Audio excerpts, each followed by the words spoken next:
O, ba't ginabi ka? Saan ka galing? Nag-apply kasi ako ng trabaho. Tsaka natanggap na ako. Anong trabaho naman ang in-applyan mo? Massage yung ina-applyan ko. Sa daming trabaho na pwede mong applyan? Massage pa talaga? At anong company yan? Breast Massage Company. Ano bang mga customer nyo dyan?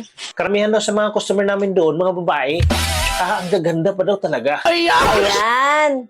Gusto mo maghimas-himas? Kaya dyan gusto mo pumasok? Hindi naman sa ganun. Mayroon akong na-applyan pa abroad, di ba? Ang kulang na lang sa akin, kabisaduhin yung part of the body ng katawan ng mga babae. Pwede naman pangalan ng part of the body ang kabisaduhin ah. Kailangan daw talaga aktual. Kasi para ma-explain namin kung gaano katigas o kalambot yung breast. Andito naman ako ah. At pwede mo naman ako i-actual. Bakit sa iba pa? Kailangan kasihan malalaki. Maliit lang kasi yung sa'yo. Hindi ka ba talaga mag-resign dyan? Hindihan, kasi sayang yung oportunidad na makahimas ka ng malaki. Ay, mag-abroad. Ah, kaya pala.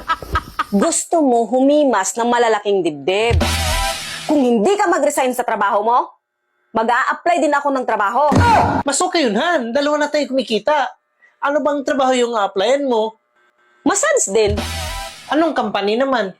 Itlog Massage Company. Tagahimas ng itlog. Huwag ka na mag-apply. Bukas magre-resign na ako.